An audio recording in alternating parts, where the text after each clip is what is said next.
Good evening. It may be art to some, but to many of us, this is just vandalism. We're talking about the growing problem of tagging. That's where graffiti sprayers leave their nickname signatures in as many places as possible. That kind of antisocial behaviour is reckless, it's dangerous and completely unwarranted. At the same Chatswood graffiti hotspot, vandals dash across the tracks again. Others are caught on security video vandalising rail property in the dead of night. Graffiti on buildings shot from a helicopter over Kent today. This afternoon, 2 vandals who left a trail of damage like this were jailed. You don't tag in my area, and if you do, I will track you down, and we will have a door raid. You'll get a knock on the door in the morning, and you will be called into the police station. He's part of a disturbing new breed of graffiti artists who will literally die for their work. They call themselves graffiti crews. Cops call them gangs. Yeah, we're a gang, I guess. And at night, while you sleep, they're leaving their mark all over the city.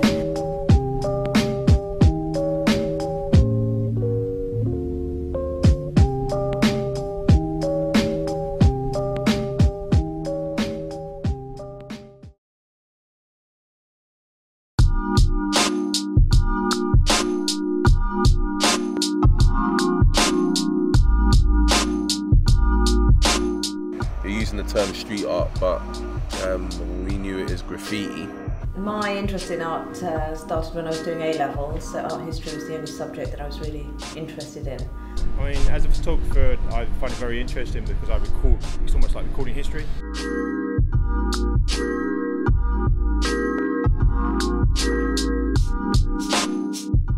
And I started graffiti when I was at school.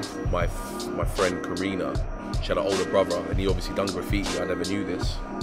And then one day she came in with a sketch of her name, Karina, and I was like, whoa, like blew my mind. So I took photocopies of it and I brought it home and I was colouring it in with highlighters, and that was it.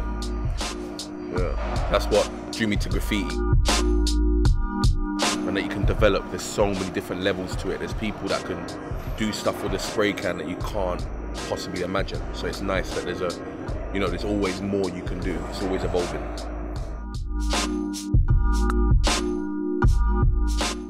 Well, here I'm based at Lower Marsh, and as you know, just along the end of the street there we have the authorised graffiti zone, which involves, sort of invites a lot of street artists to really come and practice their type of artwork on a large scale, in a very sort of a controlled way. Graffiti's like gone through a massive like development. Like in the 80s it was strife, it was massive, when hip hop was coming up. In the early 90s it was blowing up, and then that's when I kind of caught on. And then around 2000 to 2005, that was when the police and the system really clamped down on it. When they brought in ASBOs, anti-social behaviour orders, that was all like kicking off about graffiti. Also, you obviously had 9/11, so there was much more security around trains and train tracks, so it was getting more difficult to do graffiti.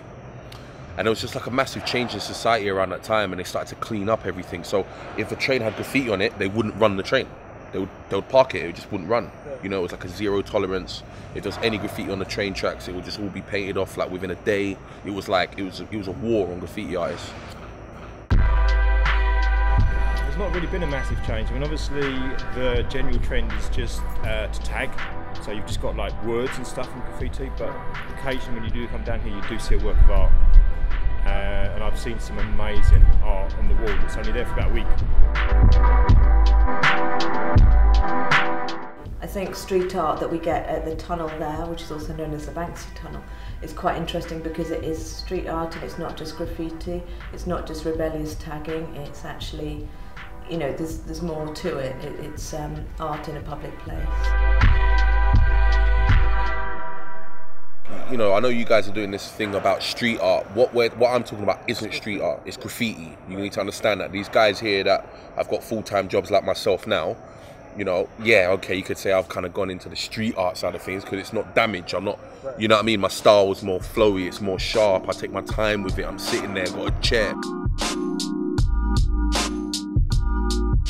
I think street art, in my mind, is a picture, whereas graffiti, it's just a tag, and then you also get like the sort of like just when it's just words, just like they just spray it over, so it's a bit more sort of vandalistic than art. So street art is what I like to see because it's pictorial.